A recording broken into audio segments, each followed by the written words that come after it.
Graça e paz do nosso Senhor Jesus Cristo. Uma boa noite a todos e todas. É muito bom estar aqui com vocês, mais uma vez no domingo, nos encontrando, nos vendo e tendo esse momento de celebração em que prestamos culto a Deus. E que somos expostos à sua palavra, somos afetados pelas canções, pelas orações, e também somos afetados por tudo aquilo que Ele quer nos falar através do Espírito Santo que ministra em nós. Isso é o mais importante, que nós possamos sair daqui com a certeza de que fomos ministrados pelo Santo Espírito de Deus. Convido você a abrir a Bíblia de vocês no Evangelho de João, capítulo 17, versículo 20.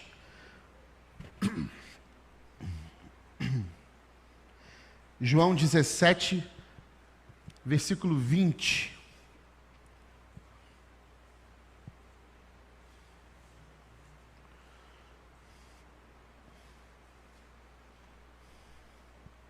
Diz assim, Jesus Cristo fala: minha oração não é apenas por eles, rogo também por aqueles que crerão em mim por meio da mensagem deles, para que todos sejam um, Pai, como tu estás em mim e eu em ti, que eles também estejam em nós, para que o mundo creia que tu me enviaste. Dê-lhes a glória que me deste, para que eles sejam um, assim como nós somos um, eu neles e tu em mim, que eles sejam levados à plena unidade, para que o mundo saiba que tu me enviaste e os amaste, como igualmente me amaste. Pai querido, obrigado pela sua palavra. Tenha liberdade de falar conosco agora, Senhor, que o teu Santo Espírito ministre em nós a sua palavra. Usa a minha vida, usa as palavras, e que nós possamos sair daqui transformados mais uma vez, no nome de Jesus e para a sua glória. Amém. Essa é a oração sacerdotal de Jesus Cristo, que nós acabamos de ler. Jesus, antes de ser preso, um pouco antes de ser preso, faz essa oração. Interessante que há um conceito teórico na ciência, que, como o nome já diz, teórico, que é sobre você conhecer muitas coisas exaustivamente sem prová-las. Você estabelecer conceitos sobre algo, sobre alguma experiência, apenas baseado em cálculos, mas sem ter uma experiência direta com aquela coisa.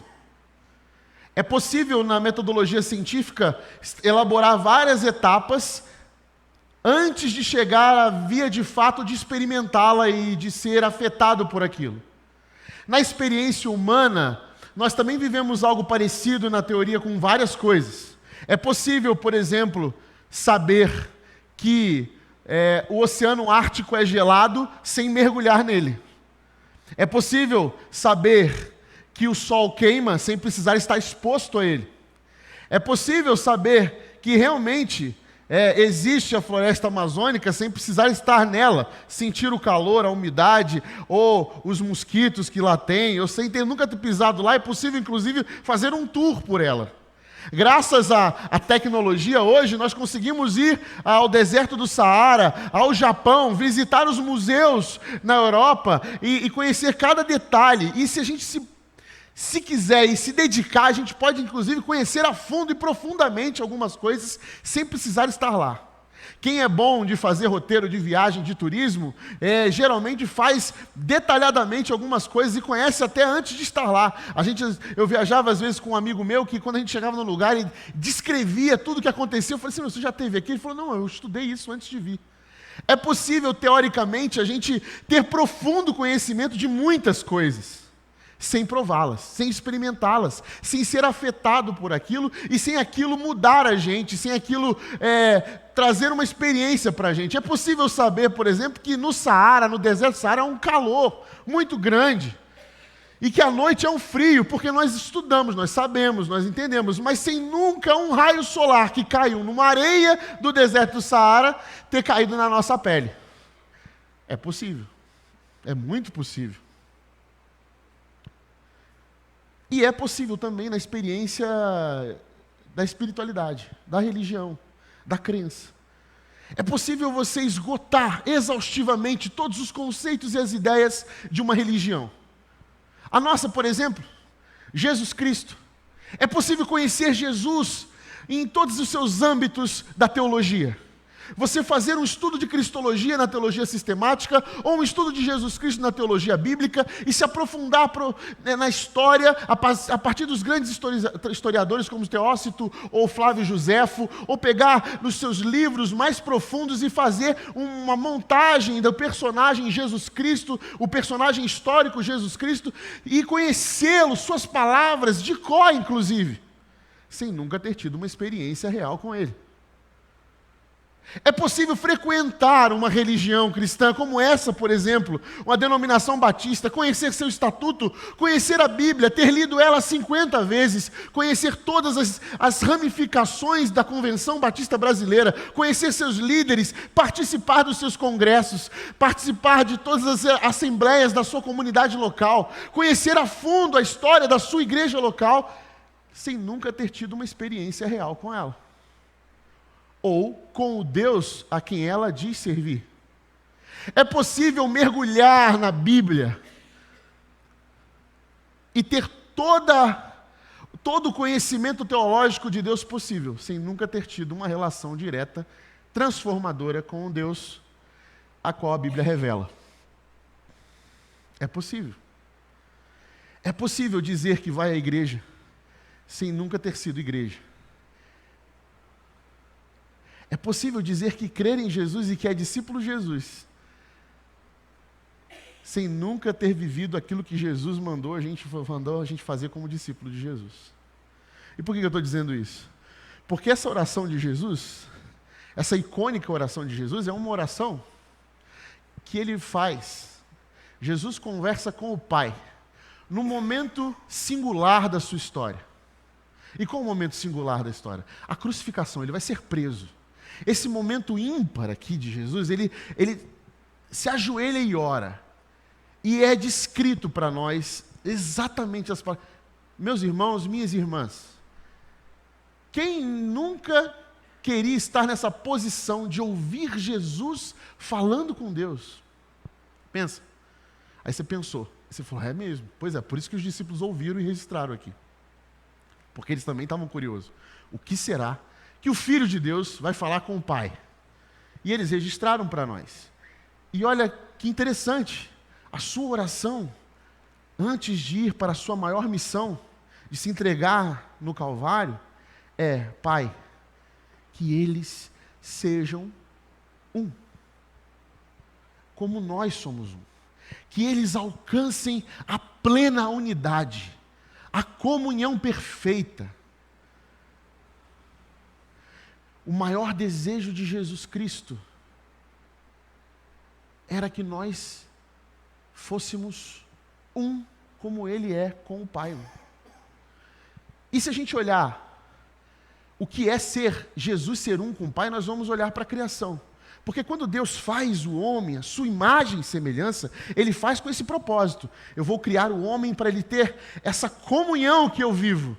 Porque quando Deus existia por toda a eternidade, Ele tinha o quê? Ele tinha a sua comunhão plena com o Espírito e com o Filho.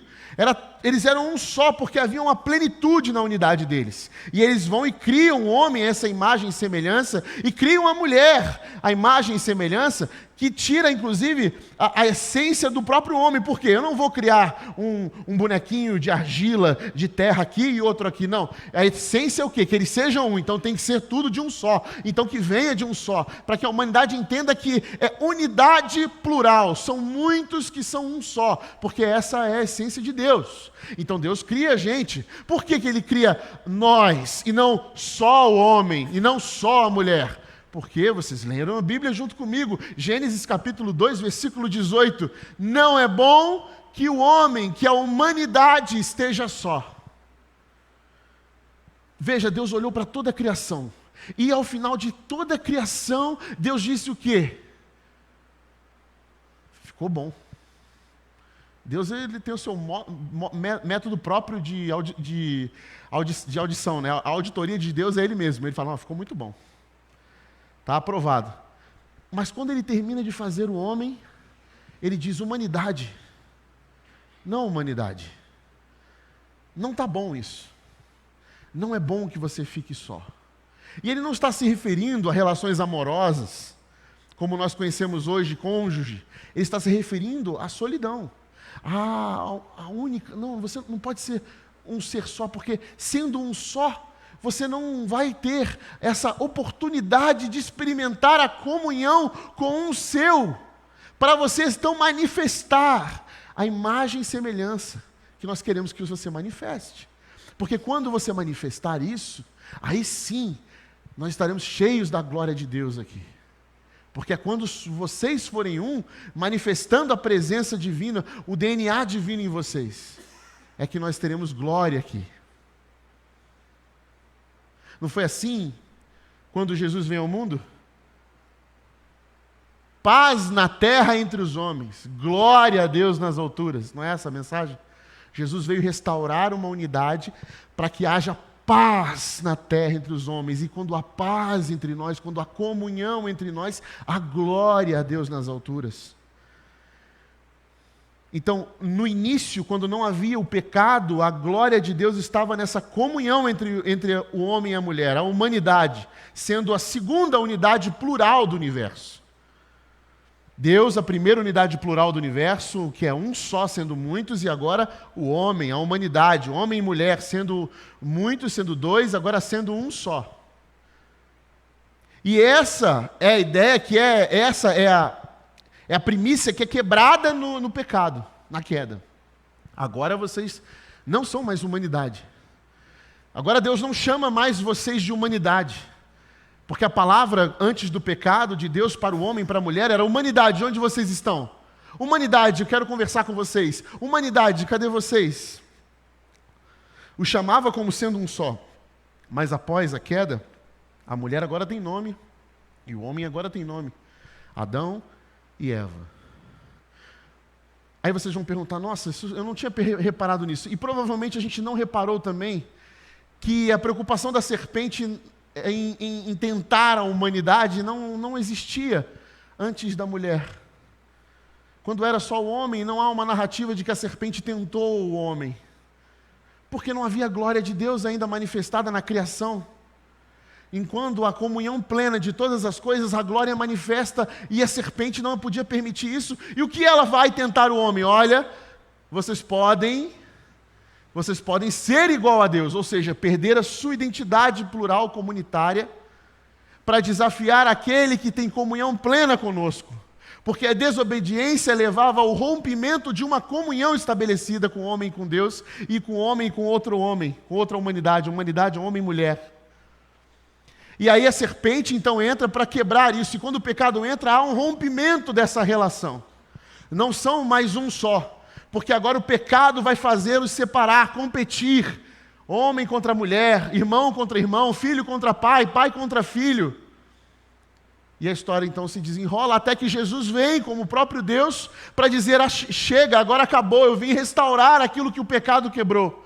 Eu vim banir aquilo que o pecado rompeu. E o que o pecado rompeu? Nossa comunhão, nossos afetos, nossa relação, nossa segunda unidade plural do universo, a imagem e semelhança de Deus, que foi rompida lá. Eu vim restaurá-la, eu vim transformá-la, eu vim redimi-la, eu vou morrer por isso, para que eles sejam um, e eu vou ressuscitar, e quando eu ressuscitar, eu vou dizer para eles: agora nem a morte pode separar vocês de mim, e nenhum de vocês agora pode esquecer desse mandamento que eu deixo para vocês: ame a Deus sobre todas as coisas e ao outro, como eu vos amei. E por que Jesus está dizendo que é um novo mandamento? Porque na lei de Moisés já dizia para você amar o próximo como a si mesmo, certo? A lei de Moisés já dizia isso. Porque Jesus não está dizendo ama o teu próximo como a si mesmo. Jesus está dizendo ama seu próximo como eu vos amei. É um outro nível de amor. Um amor que restaura a comunhão e que faz com que a gente entenda que agora a nossa missão é ser um só. Um só. E é essa oração, essa súplica que Jesus faz para Deus: Pai, que eles sejam um. Porque essa é a minha missão. Porque é desse jeito, Pai, é isso que ele está dizendo aqui. É desse jeito que o mundo vai crer que eu fui enviado por Ti. Se eles não forem um, se eles não forem unidade plural, eles não vão dar testemunho disso. Se eles não tiverem essa comunhão plena da unidade, eles não vão crer. O mundo não vai crer.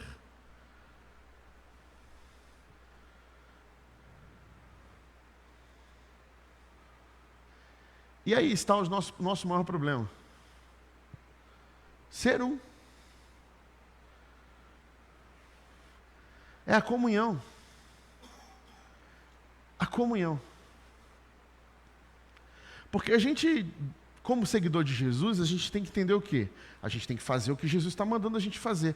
Bom, se eu fui transformado por Jesus, se eu fui afetado por Jesus, se esse sol me afetou, se essa temperatura mexeu comigo, se essa experiência de todo conhecimento agora se tornou prática na minha pele, na minha carne, nos meus ossos, na minha alma, isso precisa necessariamente me afetar. Precisa mudar o meu comportamento, precisa mudar a minha mente, precisa mudar o meu jeito de ser. Porque o jeito que eu era antes é um jeito corrompido, uma identidade fragmentada, que não tem nada a ver com o que Deus me criou para ser. Agora em Cristo eu sou restaurado, Ele me joga numa comunidade de gente. Porque nós somos seres plurais, seres comunitários. O ser humano já foi provado cientificamente. Quando rompe ali o ventre da mulher e sai, o neném precisa de cuidados de comunitários, senão ele morre. Nós precisamos de acolhimento, de guarda, de proteção, de cuidado. Não sobrevivemos sozinhos, não é bom que o homem esteja só. Essa é a palavra divina. Ao fazer o homem, o Criador, o projetista, olhou para nós e falou: esse projeto aqui só vai dar certo comunitariamente. Entende? Você que gosta de comprar coisas e vai ver, você vai ver o quê? A palavra do cara que construiu. Para que serve aquilo, o que não serve? Manual. No nosso manual está lá. Não é bom que fique só. E aí, a gente entende isso instintivamente. Porque desde pequeno somos intuídos à comunidade. Mas pelo pecado a gente conseguiu desenvolver outras maneiras de achar que estamos em comunhão e vivendo bem na teoria. É aquele lance, eu começo a conhecer as coisas e eu já sei manipulá-las. Mesmo que eu não tenha experiência com aquilo. Mas Jesus falou, não, esse negócio de te conhecer muito está te levando para longe de mim. Vem para cá, para perto. Você não é discípulo? Então vem andar comigo. Não é assim que Jesus fazia com seus discípulos? Quando Jesus foi escolher os 12, diz o Evangelho que ele escolheu, orou no monte, né? Se retirou para orar e escolheu 12 para o quê? Qual a finalidade dos 12? Estar com ele. É assim que o Evangelho descreve. Estar com ele. Jesus escolheu 12 para estar com ele. Ele faz isso assim, vem comigo. Ele não diz assim, olha, aqui está aqui o roteiro, que a gente vai fazer tudo isso aqui, está aqui a grade curricular que vocês vão aprender, não. Ele falou, vem comigo. Em Lucas capítulo 8, no primeiro versículo ali mais para frente, ele vai dizer que estavam os 12 e ainda estavam outras mulheres juntos. Ele cita o nome de algumas, Susana, Joana, Maria Madalena, inclusive. Fala que elas tinham sido curadas e que também eram discípulas de Jesus. E não só discípulas que estavam com ele, andando com ele, mas que sustentavam, diz a Bíblia, o ministério de Jesus. Olha que interessante. Já era um absurdo mulheres andarem com homens por aí afora naquela época. Agora, um grupo de homens que se é sustentado por mulheres era mais vergonhoso ainda para aquela época. Acho que para nós ainda, se a gente soubesse de uma história dessa, a gente ficaria escandalizado. Como é que é? Esse cara fica andando por aí com 12 marmanjos e são as mulheres que sustentam os caras? Mas que papo é esse? E Jesus era essa configuração. Era essa configuração da igreja de Jesus, da coinonia de Jesus, a comunhão de Jesus, era esse povo. Eram mulheres curadas que tinham demônios sido expulsos delas, algumas confundidas com prostitutas, inclusive a Dona Maria Madalena, que tinha sido expulso 7 demônios. Sustentavam o ministério de 12 cabras. E que Jesus saía andando por aí ensinando. Mulheres não podiam ter acesso a ensino nenhum, não podiam ter um rabi, não podiam estudar a Torá, não podiam fazer isso, sair por aí andando. Que papo é esse papo de nômade, ficar andando aí, esse povo vagabundo? Era isso que o povo dizia na época. Mas era essa o tipo de igreja, de comunhão que Jesus estava dando a dica para a gente. Olha, é isso que eu vou querer de vocês. Não só isso, os 12 tinham peculiaridades muito interessantes.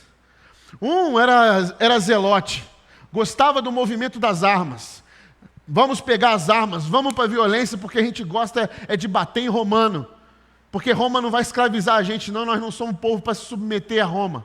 O outro era, inclusive, um traidor dos judeus, que era o publicano, que cobrava imposto do próprio povo e era visto como traidor, inimigo direto do zelote. De um lado a gente tinha ali, esquerda e direita. Pensa, oposição na mesma mesa, andando junto, comendo junto, ceando junto, mantendo tudo junto. E de repente umas mulheres juntos. E aí tinha judeu religioso no meio. Lembrem Jesus, gente, lembrem por favor, Jesus era judeu, sua religião era o judaísmo, ok? Jesus não era batista, não era presbiteriano, Jesus não era evangélico, tá bom? Jesus era judeu, sua religião era o judaísmo. Jesus estava quebrando paradigmas gigantescos, não só sociais, mas religiosos, inclusive, e no seu grupo tinha pessoas religiosas que estavam escandalizadas seguindo Jesus, mas seguindo. Talvez estavam naquele tempo assim, acho que eu vou ver o que vai acontecer, vai que vai, né? Tínhamos uns ali que estavam ali só observando. Depois a multidão foi se aglomerando ao redor, vendo o que é esse Jesus, que sabiam sobre Jesus, ouviram falar, queriam ver o que ele estava fazendo, testemunhar, mas não tinham uma experiência real com ele, não se expuseram ao sol da justiça.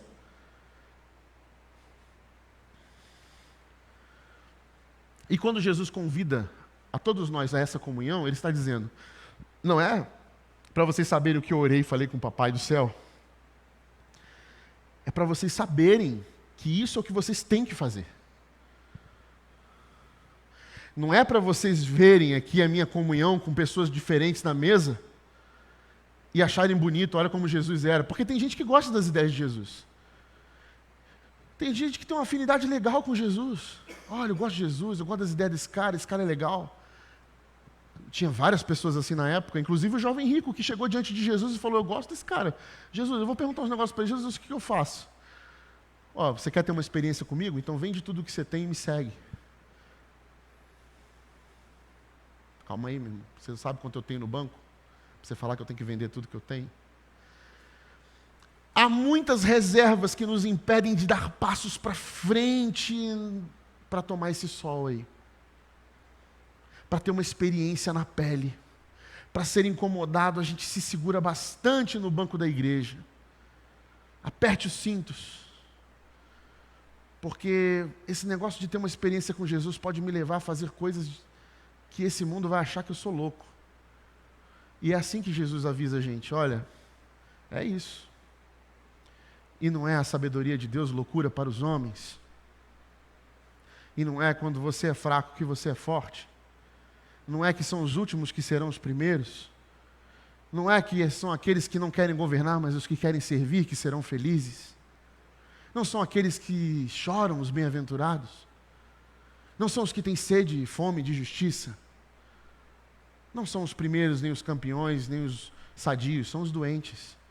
Não são os perfeitos, são os pecadores. Essa era a laia de Jesus, que se expunha ao sol da justiça, que era queimado pela coinonia, que era forjado na coinonia de Jesus Cristo.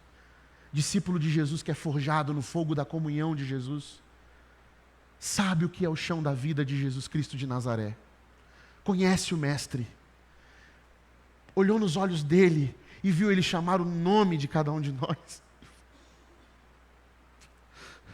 Nos chamou quando a gente era pecador, quando a gente estava no chão, e falou, é você que eu quero, Rodrigo. Vem para o fogo da minha comunhão. E sabe qual é o problema desse fogo da comunhão? é que eu aprendi isso com um professor. A gente sempre aprendeu que a comunidade é o oposto da individualidade. A gente sempre aprendeu que a comunidade é o oposto do individualismo. Pode ser. Mas o problema do nosso mau testemunho como discípulo de Jesus hoje é que a comunidade tem como oposição hoje a afinidade. Porque esse é o maior pecado contra a comunhão de Jesus de Nazaré. Porque nós insistimos em se sentar à mesa só com os iguais, só com aqueles que falam a mesma língua que eu, só com aqueles que têm a mesma ideia que eu e que concordam com tudo que eu digo e que vivem da maneira que eu vivo. Nós não suportamos o diferente, nós não suportamos aqueles que se opõem ao tipo de vida que eu tive ou que levei e que me trouxe até aqui. Nós não aceitamos aquilo que é muito discrepante da realidade que eu tracei para a minha vida. A afinidade se tornou um pesadelo na comunhão dos santos de Jesus Cristo. Não um pesadelo, mas um dos maiores pecados. Nós começamos a nos agrupar com os iguais, com os semelhantes, e a marginalizar os diferentes, e a diabolizar os diferentes, e a jogar no inferno aqueles que pensam diferente, aqueles que têm ideias diferentes, aqueles que adotaram a ideia, inclusive, como uma escolha de seu ídolo, aqueles que preferiram ideias a pessoas, aqueles que traçaram ideias sobre o Cristo, inclusive, e essa sua ideia sobre o Cristo fez você ferir pessoas, marginalizar pessoas, separar pessoas. Eu digo para você, meu irmão e minha irmã, pelo amor de Deus, se a sua ideia sobre Deus, sobre Cristo, fere pessoas, essa sua ideia não é Cristo e nem é Deus e não tem nada a ver com eles. Escolha pessoas, não escolha ideias. Porque a comunhão de Jesus, a koinonia, a palavra grega para esse fogo da comunhão da igreja de Jesus, que nos põe juntos e nos afia e nos molda e nos forja, ela é entre os diferentes. Nós somos uma unidade plural, diversa. Nós não somos uniforme, nós não somos homogêneos. Não tem de ser assim, não foi feito assim. Jesus dá a letra no seu exemplo. Jesus não ensina só pela teoria, Ele traz o sol da justiça para queimar nossa pele com comunhão. E no final de tudo, Ele dobra seus joelhos por essa comunhão. Ele diz, koinonia, Pai, é o que eu espero deles. Unidade plena, como eu e o Senhor temos. Porque o meu sacrifício na cruz e a minha ressurreição serão para que eles sejam um só. E quando eles forem um só, o mundo vai crer que o Senhor me enviaste. O mundo vai crer nessa mensagem. Mas nós preferimos a teoria. Nós preferimos os bancos dos nossos auditórios à prática da mesa da comunhão. Porque é melhor ver o irmão pelas costas do que olhar nos olhos dele numa mesa. É mais fácil ignorá-lo assim. Ignorar suas dores, suas falas, ignorar suas ideias discordantes, dissonantes da minha. É mais fácil traçar um futuro homogêneo para a igreja de Jesus, santa e imaculada. Quando Jesus queria uma mesa de diversidade, de pluralidade, em que não são as ideias ou a afinidade que tornam e que fazem, que constroem uma comunidade única, mas a pessoa de Jesus, em que todos têm em comum, que nos faz um. Não são as nossas ideias, não são as nossas afinidades, é Jesus Cristo de Nazaré. É Jesus Cristo. É Ele que faz a gente sentar com os diferentes. É Ele que faz a gente amar a diversidade. É Ele que faz a gente ser exposto ao sol, Sair da caverna, da proteção, da bolha, da escuridão e ir para a koinonia, de coração aberto, ser exposto ao sol da justiça, que nos coloca diante dos nossos irmãos. E quando nós somos um com esses irmãos, a glória de Deus é manifestada. E o mundo crê que Deus enviou Jesus. É isso.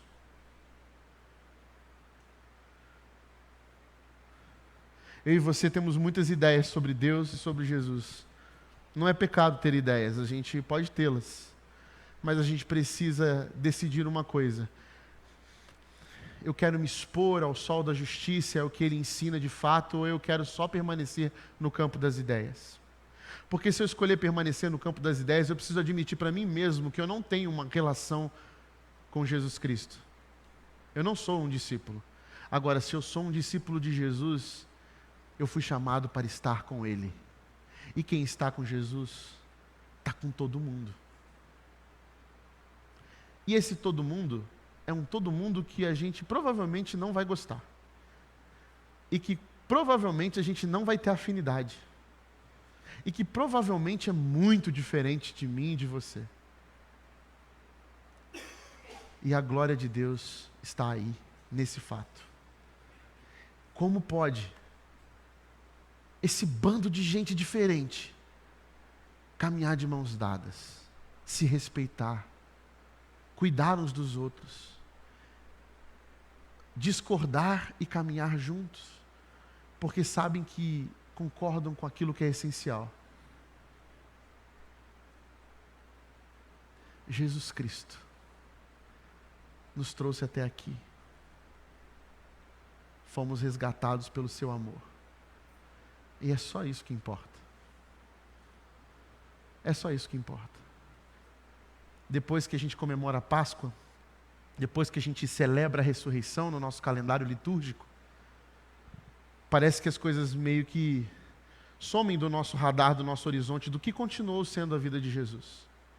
E do que continuou sendo a vida dos discípulos de Jesus.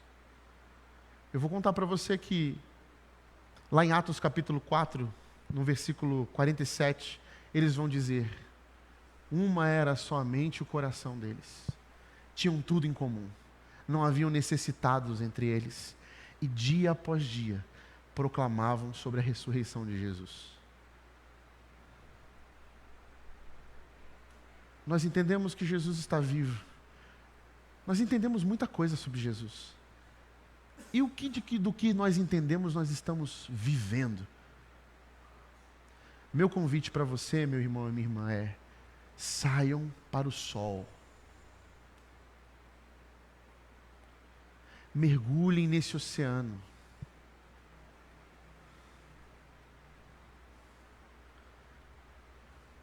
Não sejam conhecedores de Jesus Cristo. Sejam discípulos de Jesus Cristo. Minha oração hoje é: Rodrigo, sai para o sol.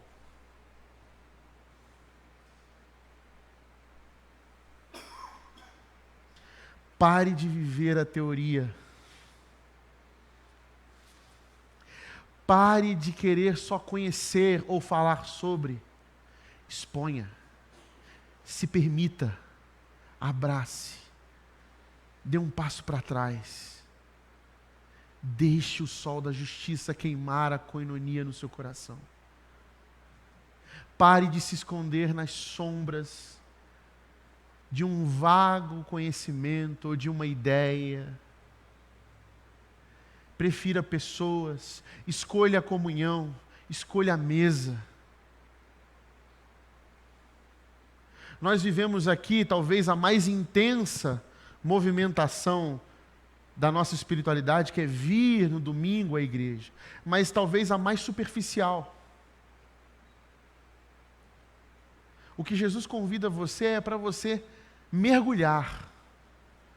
Tudo que você pega e aprende aqui, ou é ministrado pelo Espírito Santo no seu coração, no nosso coração, tudo que nós aprendemos, tem de ser vivido, tem de ser exposto na prática. Porque é assim que os discípulos fazem. Enquanto isso não for uma realidade na nossa vida, nós seremos apenas especialistas em Jesus, especialistas na fé cristã, especialistas em Deus, especialistas em sermos batistas, especialistas em cultos, mas nunca discípulos de Jesus. Gente que foi chamada para estar com Ele e com aqueles que o seguem. Gente pecadora, imperfeita, perdoada, salva, remida, que anda junto, que vive junto, que caminha junto, que cresce junto, que se perdoa, que caminha de um modo que a gente impacte o mundo. Nós não vamos impactar o mundo só com a agenda religiosa de domingo, meus irmãos. Jesus fala que a gente vai impactar o mundo quando o mundo vê a gente sendo um só. Mas como é ser um só? Ele deu o padrão, como Ele e Deus são um. Ao ponto de que a gente diz o quê? Que nós somos o quê? Nós somos politeístas ou monoteístas? Nós somos monoteístas, acreditamos só num Deus. Então, se a gente acredita só num Deus, é porque a gente entendeu que a comunhão dos dois, lá do Pai e do Filho, é perfeita. A gente não consegue olhar para um e não ver o outro. A gente não consegue se relacionar com um e não relacionar com o outro. Então, é assim que funciona. Eu gosto do Fábio, mas não gosto do Rodrigo. Não deu errado. Eu não estou sendo um direito com o Fábio. Vocês não estão vendo direito isso aí. Eu gosto do Rodrigo, não gosto do Alan. Deu errado também. Então, eu gosto do Paulo e não gosto do Rodrigo. Eu gosto do Rodrigo e não gosto do Paulo. Eu gosto do Wagner e não gosto do Rodrigo. Então, não tem essa opção aqui na igreja. Aqui a gente gosta de todo mundo. Mas isso é mentira. Não, a gente vai repetir até que seja verdade. Porque isso é se expor no sol. E a gente vai dobrar o joelho. E o que é que você não gosta? Vamos lá então, vamos se expor ao sol, deixa queimar, deixa a koinonia arder no nosso peito. E deixa esse negócio de afinidade para você, sua esposa, seu marido. Vocês se afinam do jeito que vocês quiserem. Mas a comunhão de Jesus Cristo é muito maior do que isso. Ela não é sobre afinidade, ela é sobre uma pessoa. É sobre Jesus Cristo. É sobre a oração que Ele fez ao Pai. É sobre o desejo que Ele tem para os seus discípulos. Ele não é uma ideia. Ele não é um cara legal. Ele é a nossa vida plena. É o nosso caminho. É a nossa unidade. É isso. Então, meu irmão e minha irmã, saiam da caverna. Saiam do quarto escuro. Abram a janela. Deixa a luz entrar na sua alma. E vão em busca das pessoas. Vão em busca da comunhão. Vão em busca do olhar nos olhos. Saiam das fileiras do auditório. Permitam-se. Permita o sol queimar. Permita a experiência prática da vida dos discípulos de Jesus. Esse negócio de ficar olhando de longe, tinha muito discípulo assim. Discípulo. Gente que ficava seguindo Jesus de longe, olhava. Jesus não quer isso, não. A igreja de Jesus, ela tem um traço que chama koinonia, comunhão. E essa comunhão, ela não é mequetrefe, ela é uma comunhão que faz a gente encontrar a plena unidade. Essa é a palavra de Jesus Cristo. A plena unidade. A plena unidade é a gente saber que o povo que está aqui dentro encontrou algumas coisas que tem a ver com Jesus. Então a gente sabe que o nosso guia é Jesus Cristo. Então tem coisas que a gente poderia ser antes de encontrar Jesus, mas agora não é mais, porque a gente foi transformado.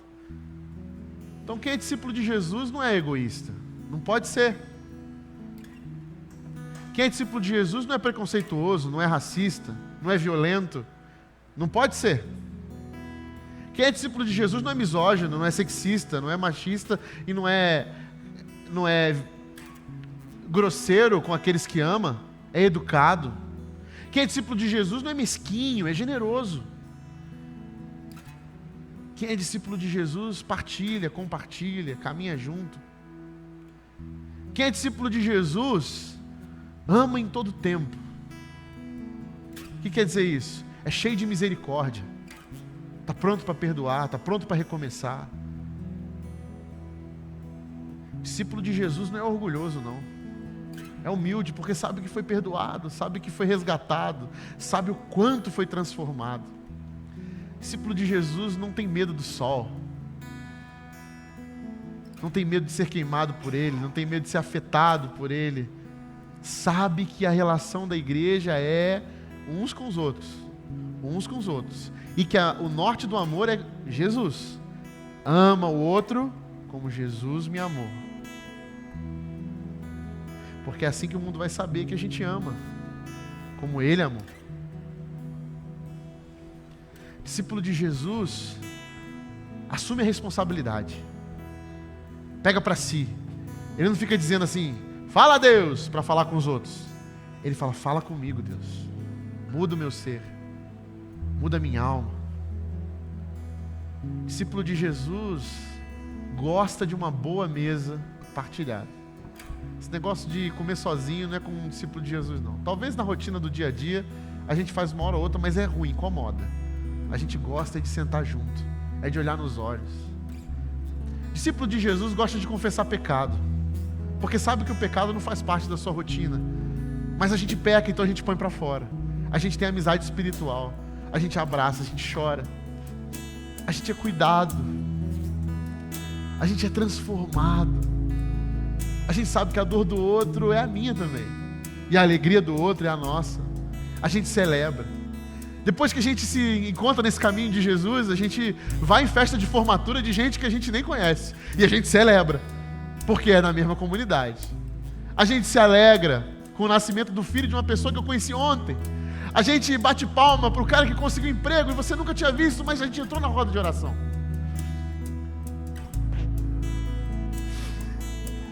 Ser discípulo de Jesus é pertencer a uma família que a gente diz, eu não mereço. Não merece, mas é graça. A beleza do caminho de Jesus é a coinonia. E como a gente falha nisso. Como a gente fere aqueles que a gente ama.